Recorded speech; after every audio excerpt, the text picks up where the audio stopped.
LFG, baby. Like, just absolute bedlam. Just because that was Yeah. Go ahead. perfect time for that to happen. So, oh my God. Those were the sights and sounds of the Paul Child stands after the final whistle when the Hounds defeated Columbus Crew this past Wednesday. Absolute insanity. No joke, the next day, like watching back that video, Steve, watching back some of the video that you shared that we posted, like literal chills. Like it just, what a friggin' night. Josh, I mean, you've been going to games, feels like forever. I saw you after the game, and it was very much just like a hands on the head. Like there were no words. It was just none. It was like it was the most crowded. Like I'd been to playoff games at Highmark Stadium, and it felt. I mean, it was after seeing the attendance, but the most crowded that stadium has ever been, and that our section felt like the most people ever, and like the energy was just amazing.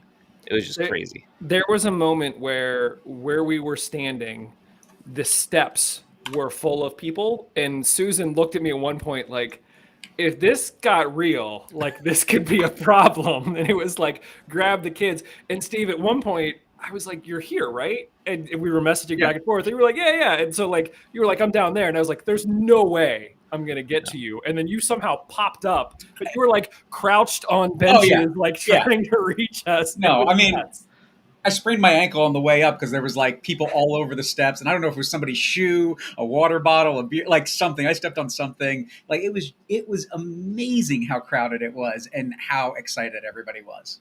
Yeah. The energy was just, I mean, that is what fandom is all about. It was funny. At one point, my wife turned to me. Well, first of all, there was a number of things during the game that my wife was like, they looked really good. Like the way they were dinking the ball around, they looked really good. But then she turned to me, I will not be here on the show next week because we're going to Iceland. And my wife said, is Iceland playing while we're going to be there? And I was like, are you serious? Like, who are you? Turns out they're actually doing Europa qualifying the week after we will be there. But we contemplated going to the stadium and just like checking it out regardless. But I was like, my family is slowly just, I mentioned to my youngest one today, I was like, this is totally theoretical. I said, if you had the choice between doing scouts next year or getting season tickets for the Steel Army, there wasn't even a beat. He was like, season tickets. Like, I want to go. He was legitimately ticked that we got stuck in traffic and missed the tailgate. Like, we literally rolled up and the tailgate was gone, and he turned and looked at me and was like, what? Like, come on. And so. So for tailgates from now on, we can have some merit badge type activities.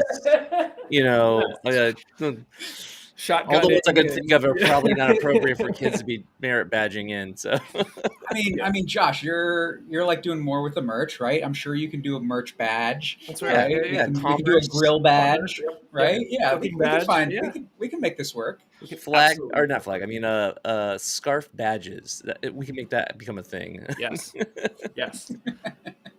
Liz just said, time to move back to the city. Every time we come to a game, the rest of my family is like, we should get season tickets. And I'm just like, I think about the driving involved. It'll happen at some point. Don't worry.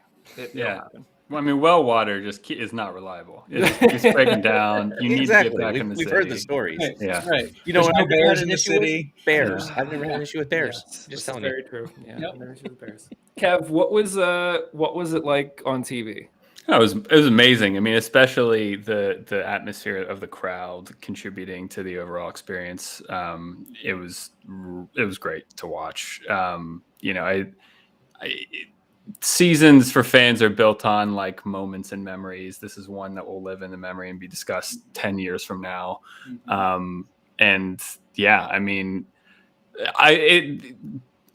Two good things can happen, right? Like we can have this and go on and have an incredible season. But, even if you said, if it peters out and we finish fifth or like, it doesn't matter. And like, I mean, it matters, but like we had this night and it was amazing. And yeah, it was memorable. Yeah. Akin to Miracle on the Mon. Like this was one of those moments where, and unlike Miracle on the Mon, everyone who says they were there was probably actually there. Because this was a well-attended match, and just some key, like not game really stuff, but just like crowd and that kind of stuff. Like the whiteout, the whole like white wave or whatever the thing they did, like I was skeptical.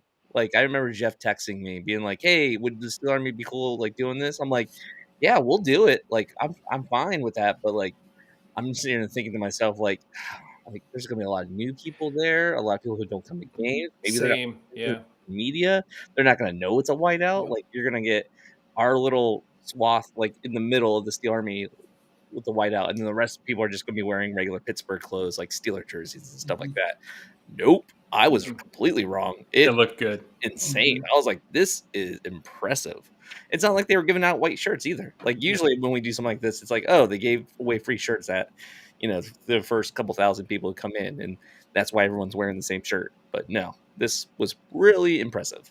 Yeah. So even more impressive because apparently this was not something that the team initially was planning until someone on Twitter after the jersey release chimed in and said, "Hey, we should do white shirts for the game." And so Jeff was like, "Okay, we'll do a white wave. Let's do it. Let's see what happens. Like what's the worst that can happen?"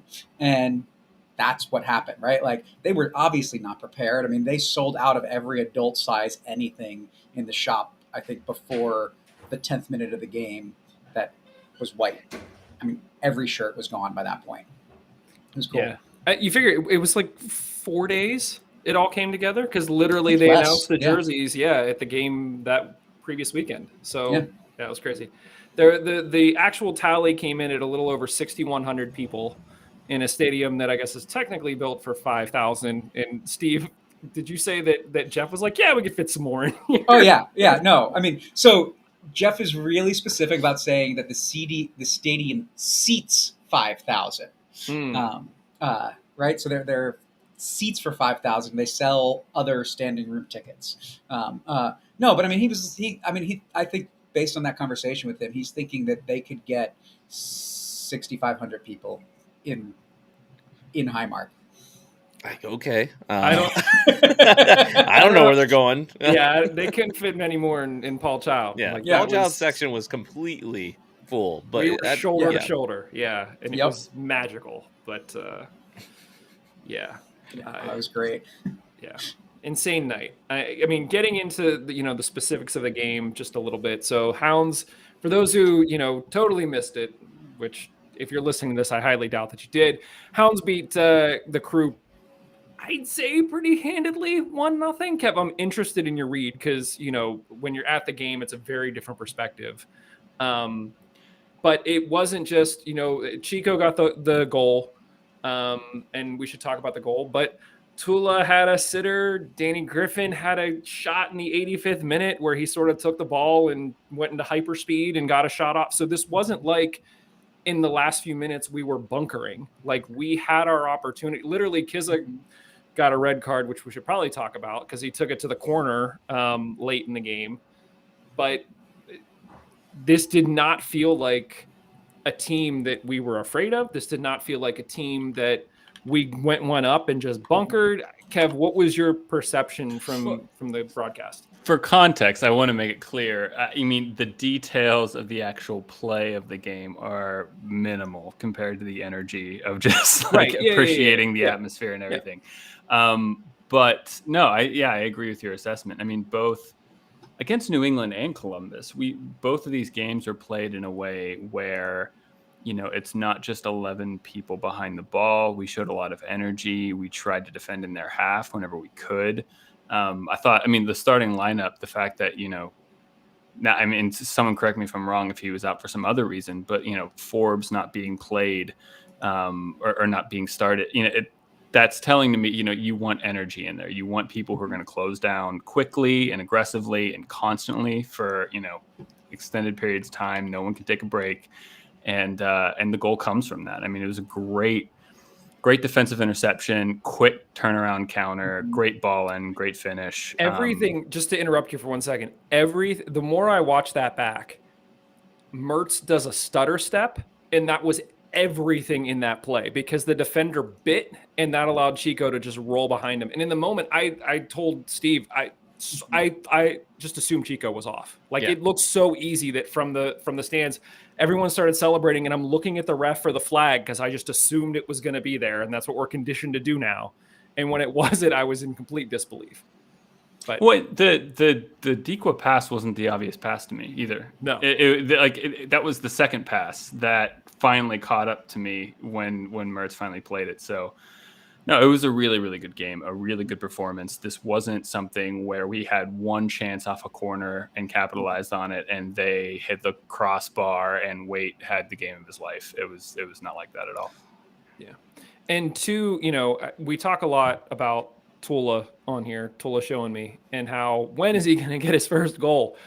You got to give the guy credit, because when the lineup came out and you sort of watched what our formation was, it was clear your job is to just chase. That's all you're going to do today. You're just going to chase. And we got Dequa underneath you so that he can actually pounce on like the good stuff and try to score. And he did that pretty much all game. He just chased. And He does everything but score. Right. I mean, like he and I thought he was great in the Loudoun game too. Yeah. Without scoring. I mean, at some point, your striker needs to score at some point. That's kind of the name of the game. But he does everything else wonderfully. The And sitter he- that he missed though during the crew game, it wasn't a sitter. Okay, it was a good pass, and it was a hard pass. Like it looked like it was like a obviously- deflection. Yeah. Yeah, exactly. Yeah. So it was like a fortunate landing to him out of nowhere, and just the fact that he was so close to goal, and it still went over the top. I'm just It like, looked harder to miss than oh to my- score. and right, Yeah. right. And I'm just like, oh, come on. I'm not like yelling at him. I'm just like, this guy needs to score at some point because he's getting so close, so many chances. Yeah. On that play specifically, I keep watching that back, and it just further cements for me how I truly believe that Lily's secret weapon this year is Dos Santos at center back, because that play was the ball goes into the corner to Kenny. Kenny tried to just like dink it around the player and beat him with speed, and knowing that wasn't going to happen, Dos Santos makes a run from nowhere to get to the end line and basically deflects it towards the middle of goal. And it seems like every game there's one or two opportunities that you have this center back just flying into the attack. And Dos Santos has been completely reinvented. Yeah, I mean he's been really good these past couple games. Yeah. I think another player who I was a bit harsh on earlier in the season that has started to flourish and had great moments in the Columbus game was Ibarra as well. Like I felt like he came into the game and it was I just thought like, he started okay. really well. And Yeah, just it was he's had a really good season too. Yeah. Did anyone not have a good game though? Like that's No. the thing. Like this game was everyone hungry, everyone giving it their all.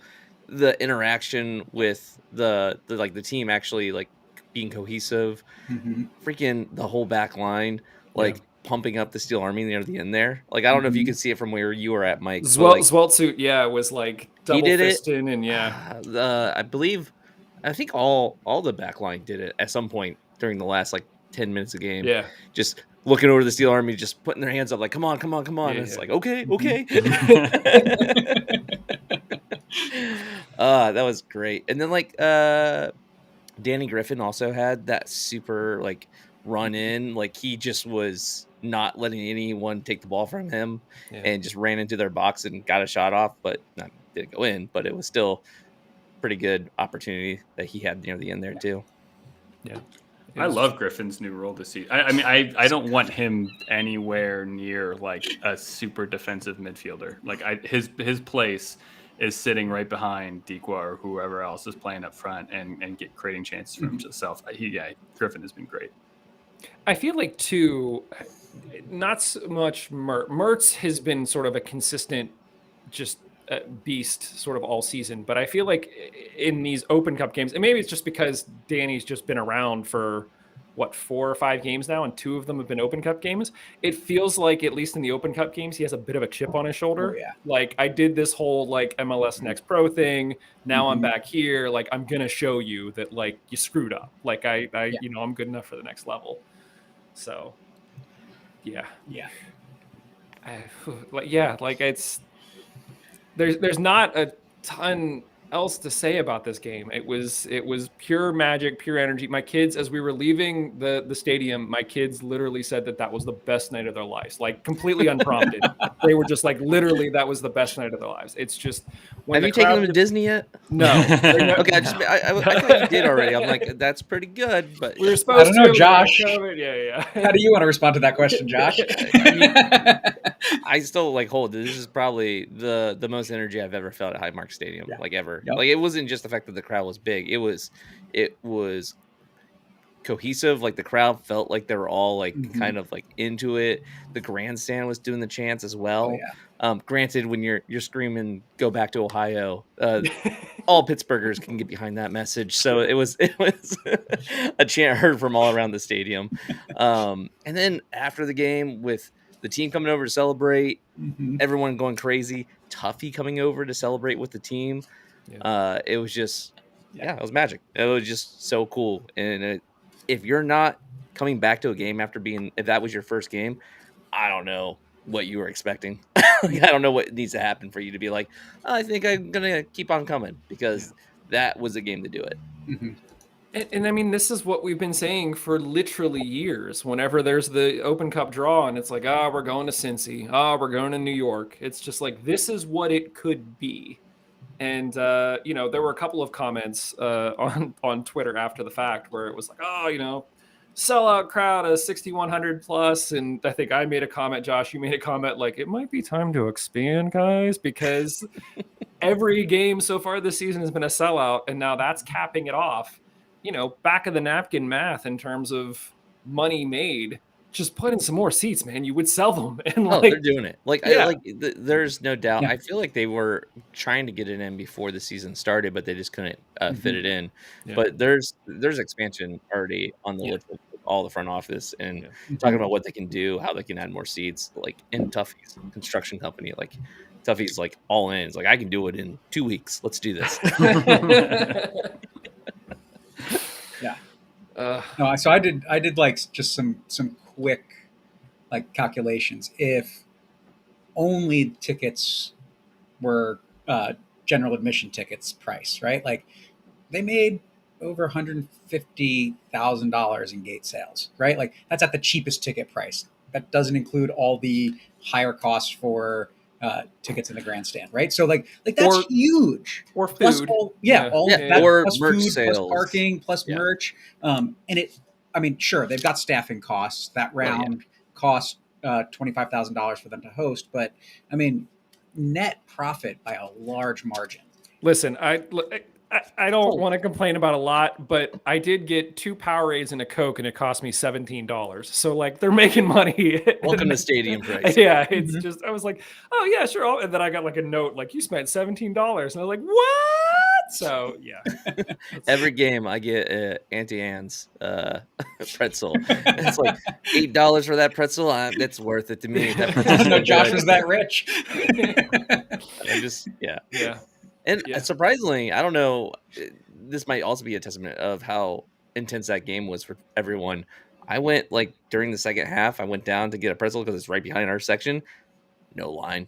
Like I waited really? 3 people deep. 3 people deep, if that. And it was just like, there's no one here. Everyone's just like super like honed in. Nice. Yeah. Real quick, we had this conversation going in Slack, and Josh, you shared some stats just about.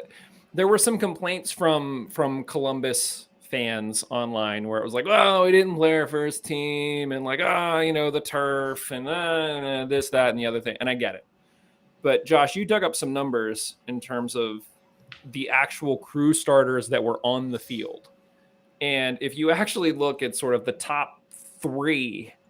In terms of salary. So Ramirez, Valencia, and Madronda, their combined salary is essentially what we're thinking the Hounds' total salary is.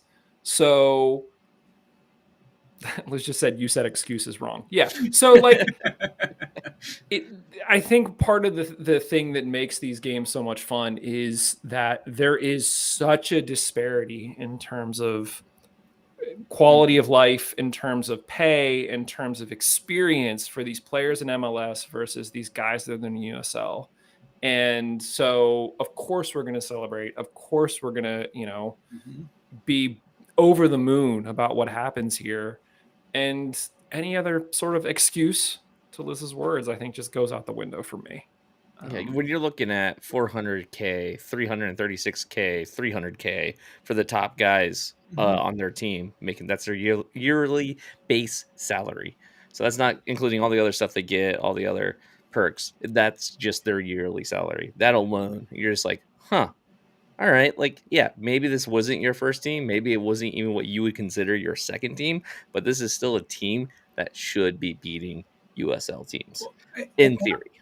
And I'll push it even a little further because, I mean, I kind of pushed to get some insight into what the Hounds' salary conversations are like. And like we know that the first year players are making 29,000 for the year because that's the league minimum. I'm assuming they're not making more than that.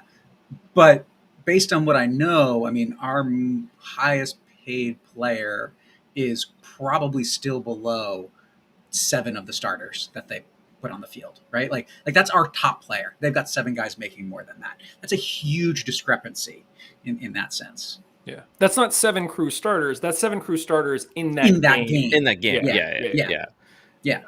The lowest paying guy that I found stats for, it was making 67K. Yeah, a better soccer player. I don't know how many of our players are making 67K a year. Yeah. Probably not a lot. Yeah, I'm gonna guess 4. There's a whole conversation. Yeah, there's a whole conversation to be had there about sort of the perceived value of talent and sort of the disparity between leagues and how do you close that gap. And I will probably save that for another time. But regardless, seeing some of those figures and hearing Steve, some of your back of the napkin stuff, which I've said that like 3 times now. I thought was just fascinating and worth considering. And, it's gonna, those numbers are likely going to get further and further apart the further we get into the Open Cup because the MLS teams are going to take it more and more seriously. And you're going to see more of the starters each team that we face. So, well, and I don't remember the number, but I want to say it was something like $5.5 million in transfer fee alone came onto the field in overtime for Cincy last year against us, right? Like, yeah, absurd. I feel like all of the salary discussions for cup games to me never come into play because it's just at the end of the day, it's a round ball with 2 goals, and we're not like making their goal bigger and our goal smaller. We're not cheating. You know what I mean? Like, I don't care if City are going to Wimbledon and it's a crap pitch and there's mud every. Look, there's 2 teams on the field with the ball. Like, play and figure out who can win. So at the end of the day, it's. I don't know. If crew fans are like, well, but it's like, no, like this. I don't care if it was turf. I don't care if it was away. I don't care if you guys don't care about it. These were 2 teams who both wanted to win, and the Hounds won. Yeah, I will say the crew fans that traveled to the game, we pretty much tailgated with them the whole time. They were awesome. It was a good time. It was a blast, and if anything, I kind of just feel bad for them for how crew are not doing good right now. They're on a losing streak. They lost Hell is Real, the derby with Cincy, and then they come to Pittsburgh and lose against a USL team, and then they go to their next game. I forget who they're playing, but they lost that one Nashville, too. Nashville, yeah. So it's just like bam, bam, bam. It's like, well, okay. And I think somebody from the Steel Army made the point that you could say what you want about the Hounds, but we didn't give up a goal over 90 minutes, and I think it took 90 seconds in the Nashville game for Columbus to score. So they have the ability. It was just Yep.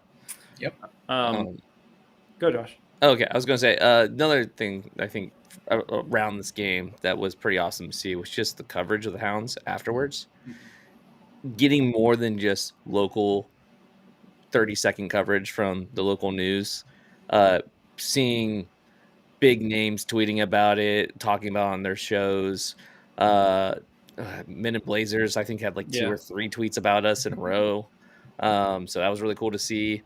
I just forgot the sports blogger guy who everyone loves. I forget his name. Someone else can tell me. I forget who the guy that Tuffy like retweeted. And, Yeah. I don't know. He's a big deal. I don't watch other sports. I don't know. Yeah. The guy from Pittsburgh? What? The guy from Pittsburgh originally? Yeah. No. Not Yes. Mark Madden. No. I mean, he did, but Somebody posted to Mark Madden, who's going to win a championship first, Pens, Pirates, or Steelers, and Mark Madden responded with Riverhounds. So, McAfee.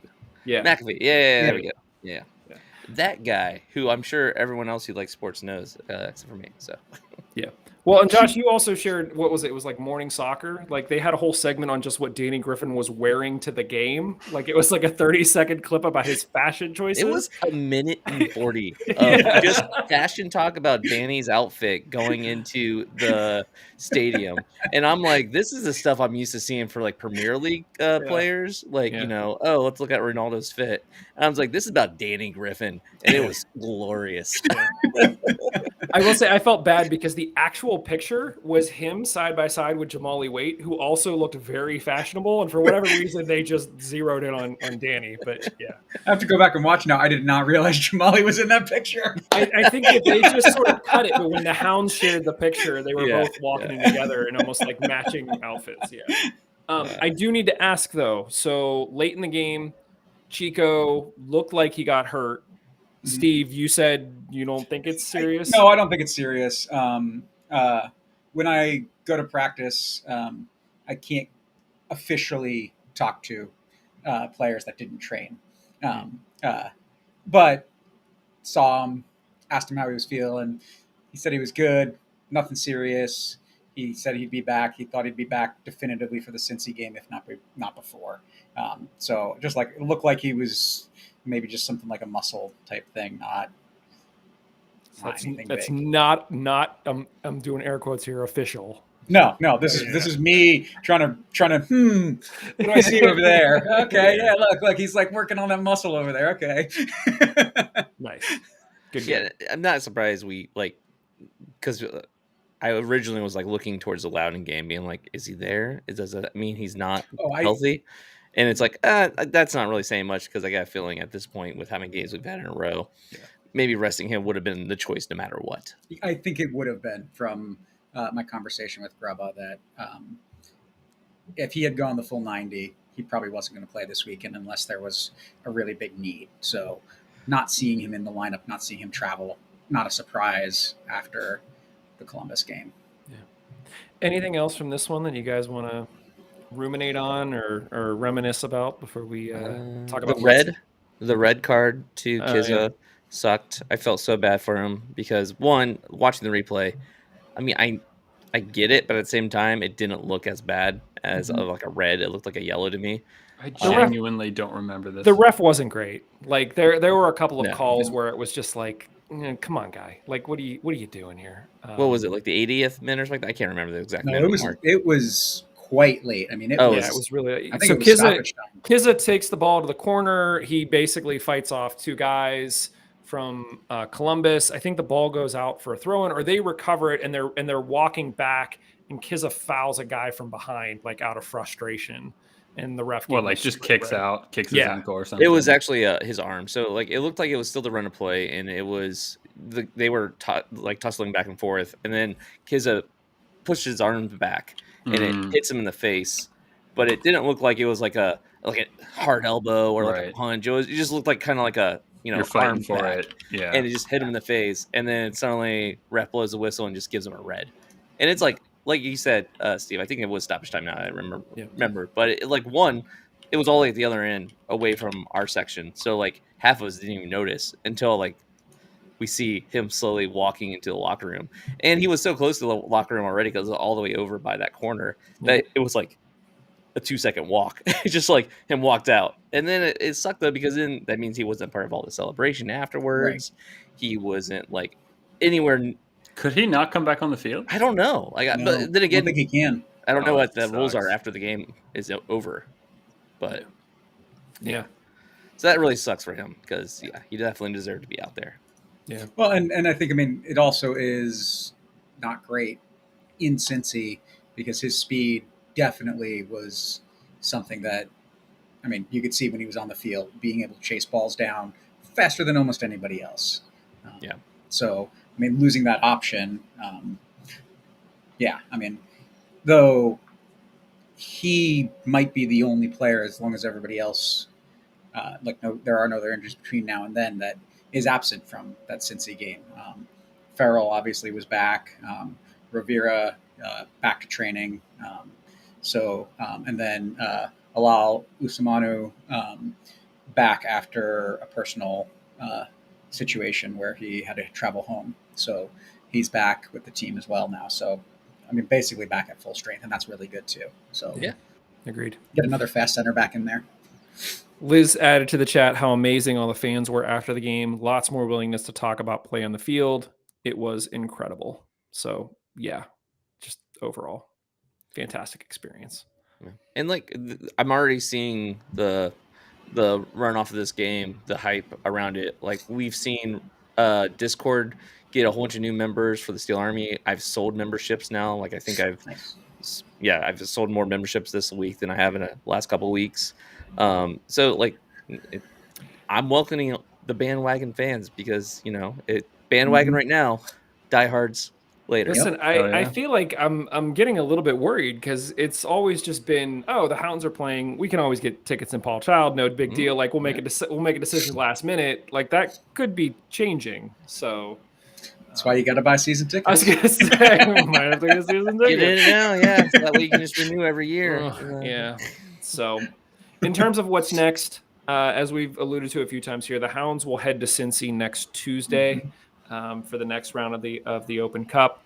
Whoever wins that game goes on to the semifinals of the U.S. Open Cup, which is insane. We're basically 2 games away from the final.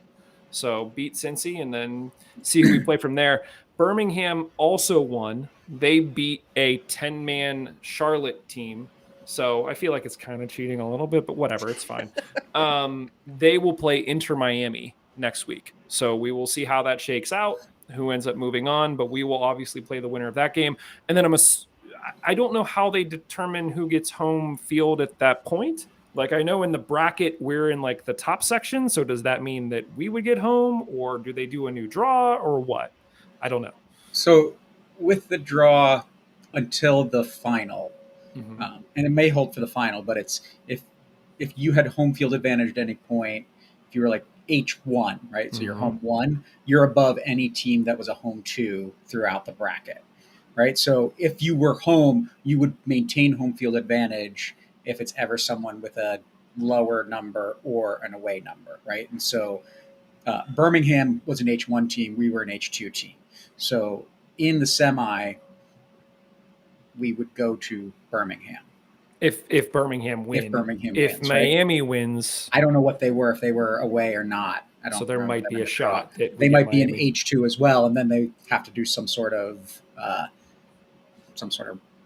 probably draw to see who gets the home field at that point. I'm guessing that's how the final works as well. Yeah. Dan Yo's coming into the chat, and I believe he has it right here. He said they'll do a draw before the semis to determine home and away for the final 3 games. So if you believe Dan Yost, what does Dan Yost know? Then there was a moment, I think it was halftime, that our eyes like locked, and it was just both just like, and he was like, we're rushing the field, and I was like, okay. We didn't do it, but shared a little moment with him for sure. Yeah, Liz has made the comment in the chat a couple times, but security sure thought we were going to rush the field. Yeah. That's the most security I've ever seen in front of the Paul Child stand, waiting for the whistle to blow, and like they were like ready. They're like, don't do it, and I'm like, hey, we're not going to do it. Literally, we were my family was sort of front of the line for them to open the gates for us to get on the field. And literally, as they're opening the gate, there was security there going, don't run, walk, don't run. And I'm like, what? Like, the kids always run. Like, yeah, but at that point, what are you doing? Stand down, all right? Yeah, I'm just saying, it's fine. They're opening the gates. We're allowed to go in. Chill out.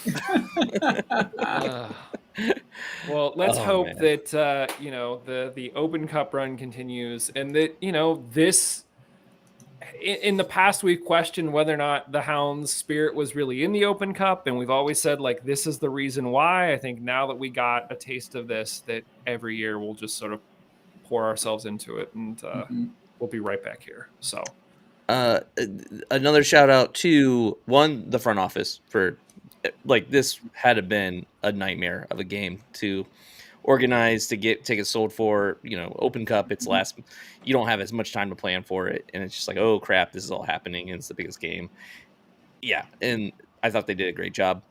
But also, to the Open Cup, organizers, this is what happens when you have the lower league team host the game. As I'm saying this, I'm realizing Birmingham also hosted their game, and it was not nearly as cool, even though they had more people, because that stadium they play in is huge, and it just looks as empty as always. But in general, most USL teams, the atmosphere is going to be electric compared to when MLS hosts a lower division team. Yeah, just let us host. That's just let us always host. It's not a big deal. Yeah. So I think I've got the most important question of the night. I'm going to Cincy. It's only a 3.5 hour drive. Kev, will I see you in Cincy?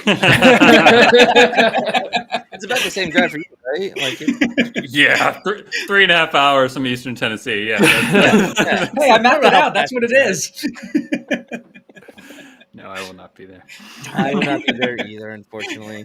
I'm going to be on vacation with the family, and I am so sad. My mom was at the game, and she looked at me. It's like, Liz and I think it was on the drive home. She's like, maybe you guys can get a plane and, like, go to Cincy and then come back to Myrtle Beach. Like, we're not getting a plane. I'm not spending money on a plane ticket to go to Cincy. And then Liz, of course, is on her phone looking it up. She's like, there's no good flight. All right, we would have done it if there was good flight. Yeah, I will be off the continent for that game, unfortunately. So I was thinking that I might. How are you going to watch it, Mike? I am seriously considering it. We'll be 4 hours ahead, so I'll be like, all of our European buddies that are watching, I'll sort of be kind of in their time zone. But I think you can watch it on YouTube International. Oh no, for the Open Cup, I don't know how it works for the Open Cup. I know USL, it's all on YouTube if you're anywhere else in the not in the United States. Yeah, I'm gonna look into it because it largely depends on what's going on that day. And right now, actually, we move some stuff around, so that day might be clear. So that night, I might stay up and watch. If I had that's my preference. I'll put it that way. We'll just sort of see how the day plays out. I might be too exhausted. So guys, we went from yes, thanks Liz for the VPN shout. This episode brought to you by NordVPN. Like all podcasts. Like all podcasts, yeah. No, so we went from the win against Columbus to a game in Loudoun, which Loudoun sort of last place in the East. There was some concern that this could have potentially been a trap game. Hounds come out with a 1-0 win off of an Ordonez like upper 90 rifle, which, like, what is it with us and keepers? And what wasn't it Loudoun that we had not keepers, but we had crud. Who was our right back last year? That ripped a shot upper 90. I feel like it was Loudoun. Sweet Feet Shane Wheat. Yes, Shane Wheat. Yes. There's something about our defenders getting goals in Loudoun. Sweet Feet Shane Wheat. I've never heard that before. Was that a thing? You just picked that up. One of my buddies calls him that. That's just like what he always calls him, and that's how I know him now. We had that when he was here. We've been using that this whole time.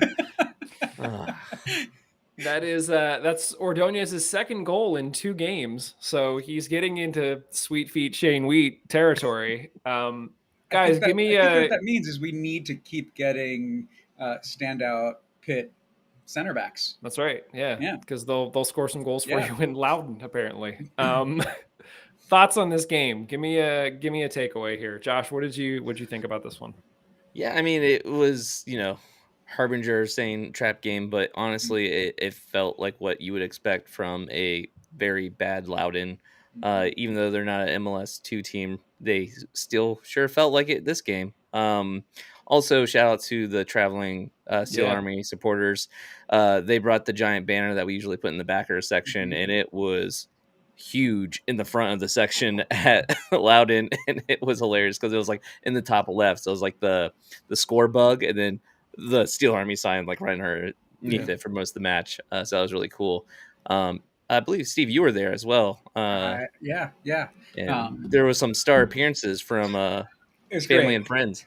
Right. No, so we're there, right? And we're chanting, and Mike Williams like leans over to these people that are sitting in front of us, and the one woman, because the one woman looks back at us, and he's like, we're not being too annoying, are we? She's like, no, that's the coach's mom, and we're like, he's like, the Riverhounds? She's like, yeah. I was like, Bob Lilly's mom? She's like, yeah. I was like, what? Like, so Bob Lilly's family drove down from Camp Hill out near Harrisburg to watch the game.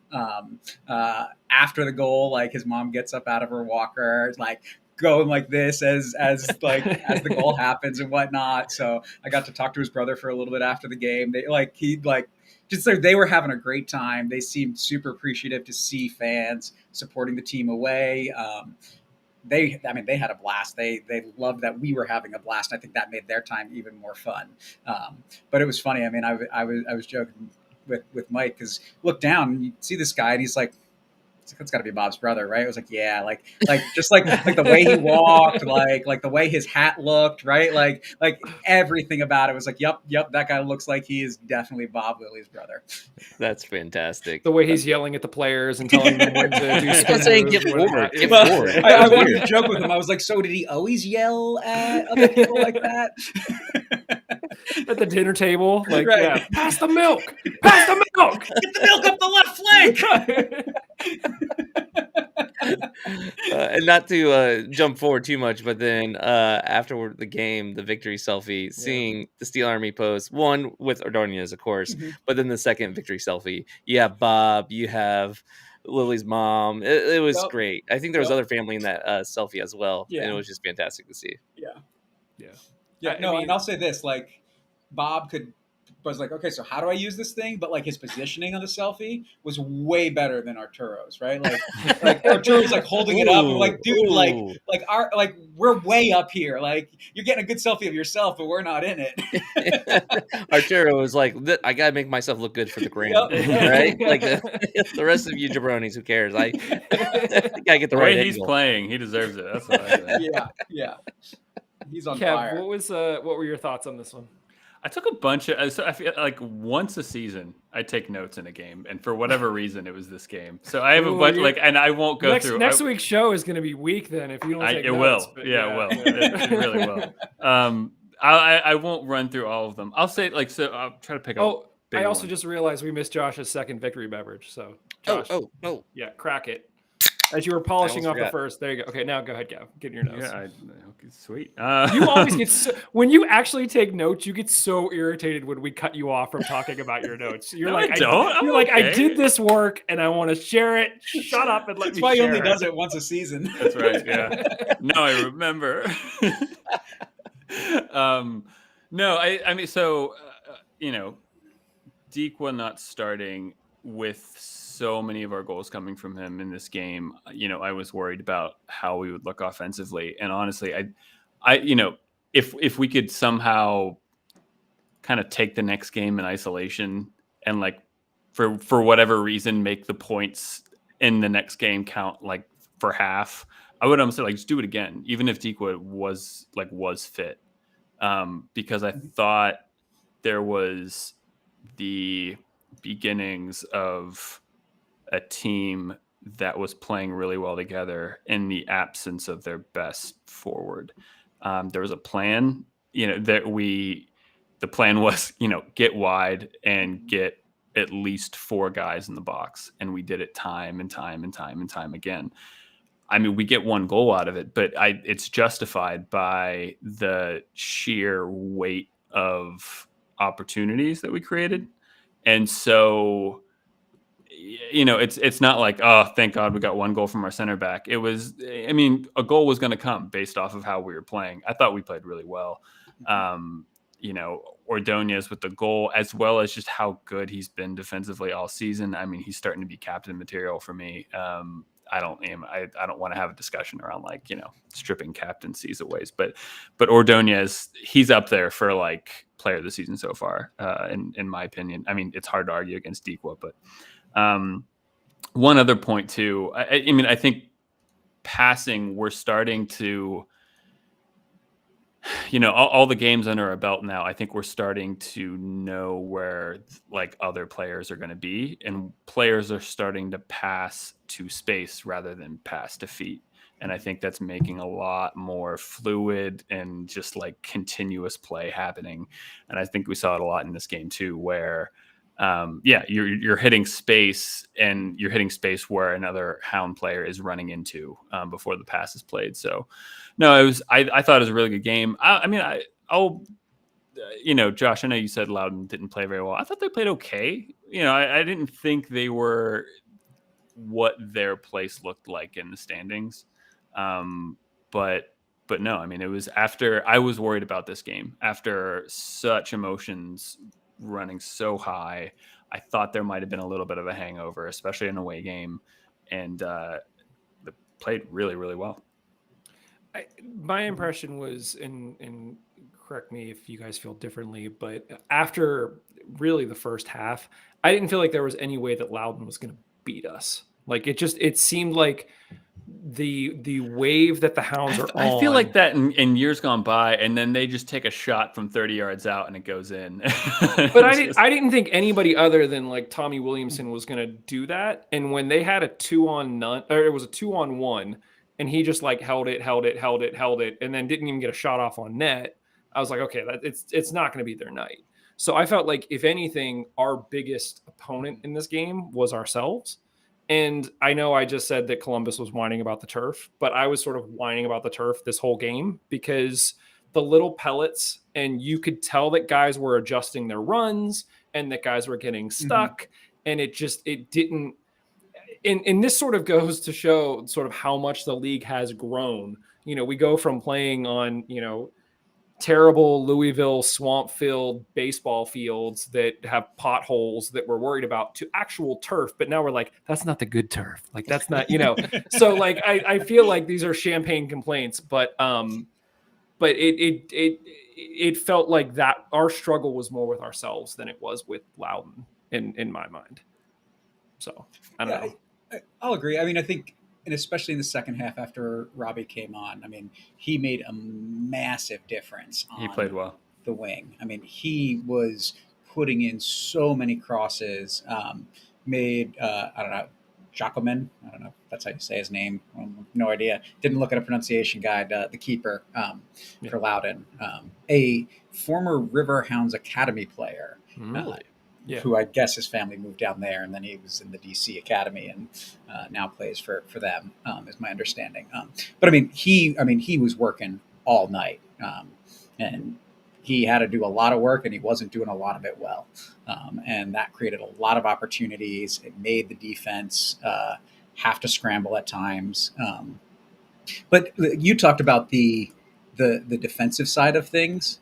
I loved it in towards the end of the game. There was a point where we had Robbie. I think it was Robbie, and it had to be Kizza at that point, chasing down 4 defenders and putting the press on 4 defenders between the 2 of them. And these defenders have nowhere to go, because these guys are just running off all the lanes and pushing pressure on these guys. And I mean, it just was it was a beautiful thing to see, because I could just see the defender had no idea what to do with the ball. He's got a guy out to his left that he can't get the ball to because the guy's behind him. Eddie's running in at him. Robbie's cutting off the other one. And then as soon as the pass, Robbie steps back because he sees Eddie coming, goes to cover the other guy. And it just it was beautiful to watch how we'd shut down their ability to transition with 2 players up top. Yeah. Yeah, it was interesting too with Robbie coming on at halftime. I was like, who is he taking the place of? And this was a case where Lily tried something a little bit differently, where he had Biasi as sort of the wing back, and he played Blackstock up higher, whereas Blackstock's been sort of the winger in front of Biasi.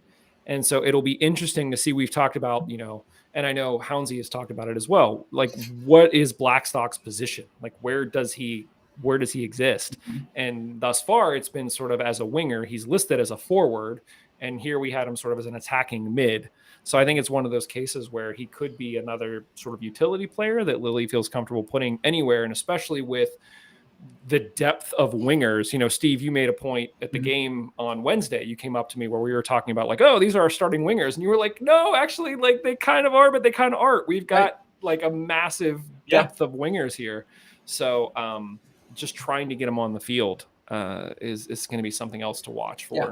I think with Blackstock, it is, until he shows something different, it is in those more wide positions where he can transition into attack, but has more defensive responsibilities.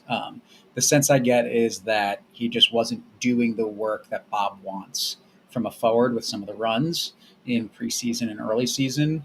And so Bob really likes his talent and his touch and what he can do with the ball. And so he's been trying to find another way to get him onto the field. And that's how it's worked out. I would say I think it's been working for Blackstock, but later in the game we started doing things that I didn't particularly like as far as moving players around in different positions. Like, one, I don't want to see a bar at right wing back, and like that's how he ends this game against Loudoun. I understand like you want to get good players in the field, but I also think, especially over the course of an entire season, you want your good players to get comfortable in your system playing in the position that gets the most out of them.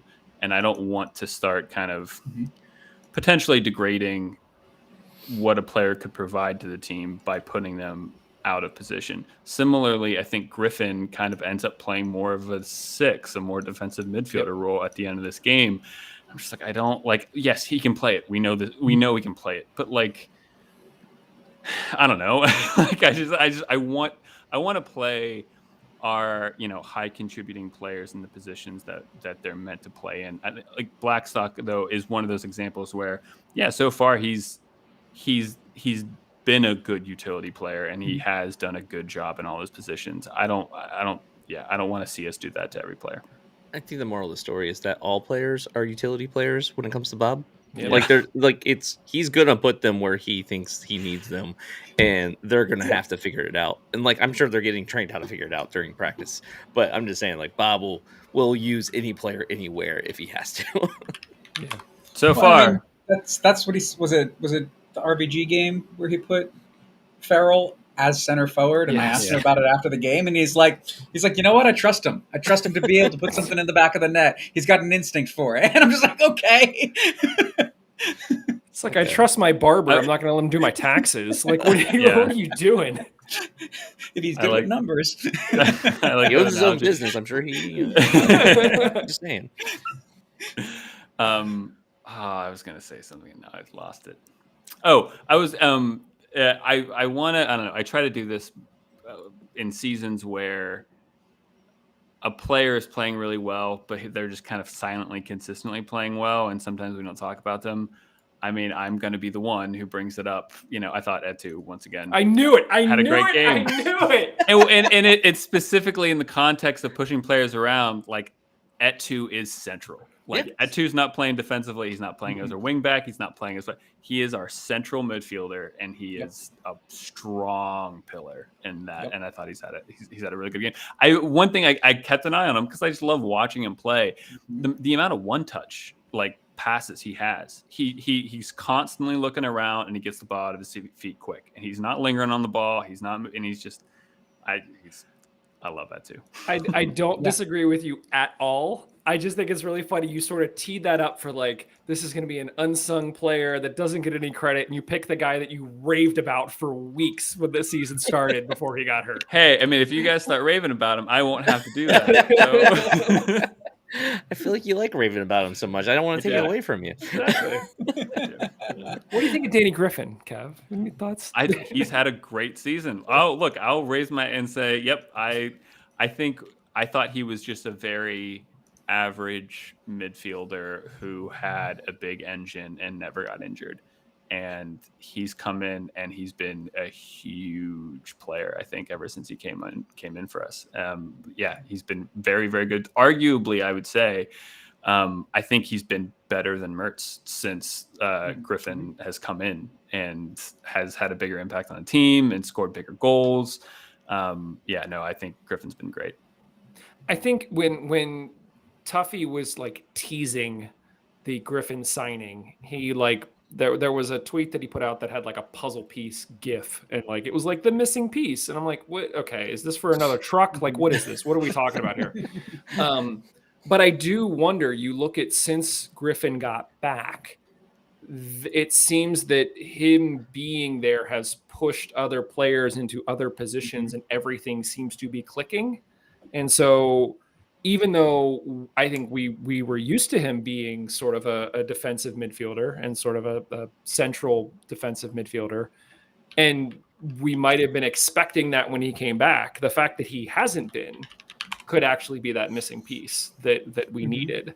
So, well, and just in the Columbus game, our starting midfield is a combination of Mertz, Barr, and Griffin, and that's just such a good midfield of energy, youth, and like talent. And I'm happy. And at the start of the season, I think it would arguably, you could have said our weakest area of the field, especially in terms of depth, was at the midfield. And I think that's completely opposite now. I think we have a great collection of midfielders that are all contributing.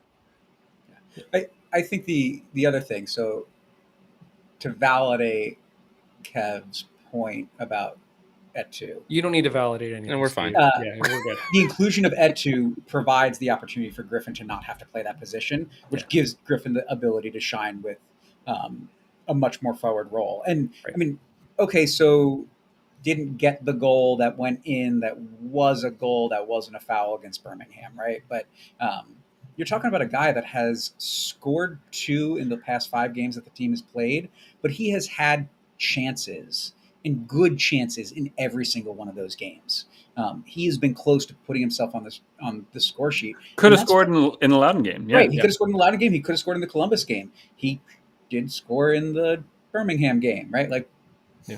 But I mean, he's putting himself in a position where he's got 2 goals on the season already, which in his first 3 seasons, he only put, I think, 5 in total, right? And so he's already way ahead of his pace in any other season. And he's showing that he's able to score, and he's in positions to score, and making the keepers have to work, as opposed to just those once in a while finds himself in a spot where he buries one. So, guys, after this one, obviously the Hounds get another win. If we're looking at the table here, here's how things shake out. There is a 3-way tie for second place.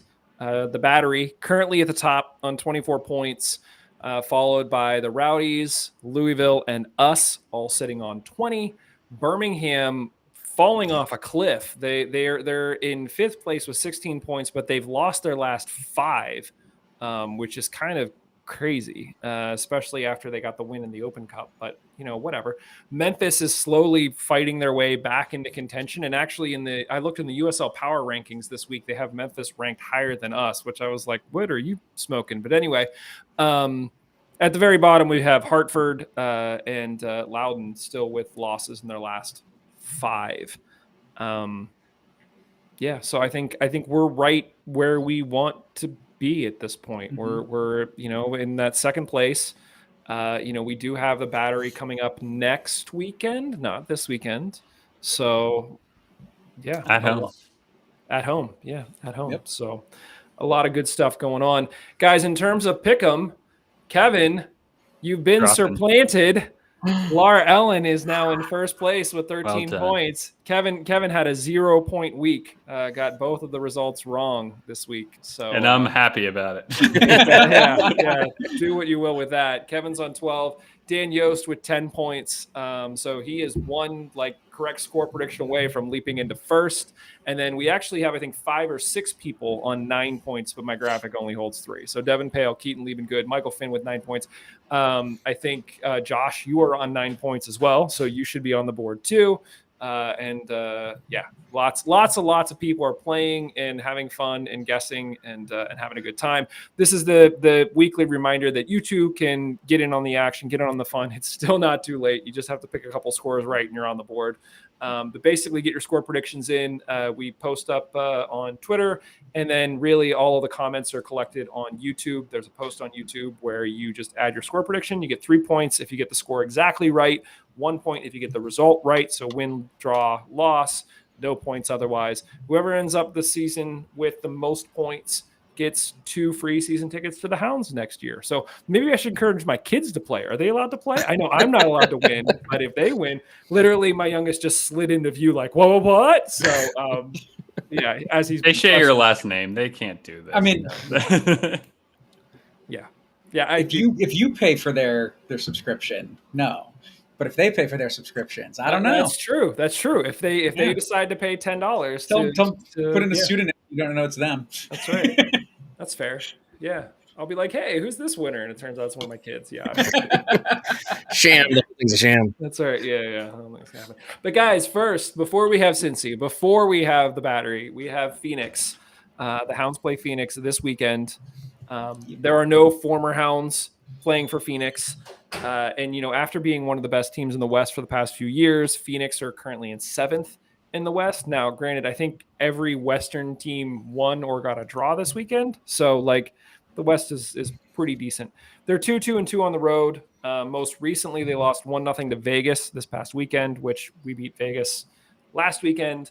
But in the past 5 games, they also beat Loudoun 3-1, and they lost to Tampa 2-0. So it kind of sounds like they're where we would expect them to be. That was Vegas's first win of the season. Yeah. Wow. Yeah. You don't want to be that team. You don't want to be the team that gets an L to the team that has not won a single game all season. Doesn't feel good. Yeah. No. You're definitely talking about that in the locker room after. Yeah, exactly. Like, ugh. Yeah. That's not good luck. So yeah, the game is at Highmark this weekend. Oh no, I just lost my notes. We're just gonna wing it. Why not? Games at Highmark. 7 p.m. on a Saturday. 7 p.m. on a Saturday. I don't know why my notes just vanished. So games at Highmark, 7 p.m. on a Saturday. It is Pride Night, correct? Yep. Somebody added this notes. I totally missed that. What else is going on at the stadium? There's some halftime something, but I don't know what it is. Oh, it's the Pogo Sticks. Pogo Sticks. And Pogo, then the Steel Army announced that we have a wedding going on for Pride.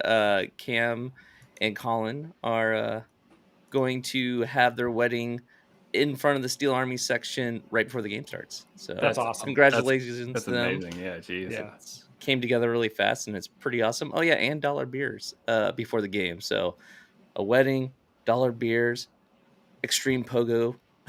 What else could you ask for? Yeah. And a Hounds game. Yeah. What more could you ask for?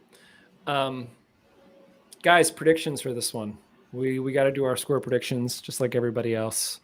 Steve, I'll start with you. What are you thinking? 2-0 win, Hounds. That's what I was going to say. 2-0 win. I need to actually write this down because I don't have my notes. I'm writing it down. I think why do you need to write down? I thought we have to comment anyway, right? So listen, here's how this has worked for us. If somebody is on the show and they give it a prediction, but they don't comment, then I just use their prediction from the show. So you shouldn't have told me that. I have never done a prediction. Thanks, never. Steve. All right, Kev, what do you got? 2-1 Hounds. 2-1 win. Okay, so we got 2-1 wins so far. I feel like I'm taking an order at like a restaurant. I thought Steve said 2-0. Yes. Oh, Steve said 2-0. Okay. Yeah. 2-0. All right, sorry. I would be a terrible waiter. Josh. A Big Mac. No. There's no waiter at a McDonald's. I was going to do 2-0 as well. 2-0. 2-0 win. I'll have what he's having. I'm going to go. So we don't have a game midweek. We did play on Sunday, so it's a bit of a shorter week, but we are home. We got Cincy on Tuesday. We have Cincy on Tuesday. So last time we had an Open Cup game.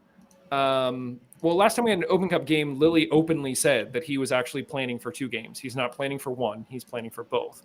So I think that this is a case where we might be happy taking a draw. I'm not saying we're going to take a draw, but I could see Lily resting some guys, just like we did against, was it Vegas, to get them ready for Cincy. So I'm going to say, I'll say 1-0 win. I think we take it. We take the 3 points. We celebrate the wedding. And then we gear up for Cincy and we go from there.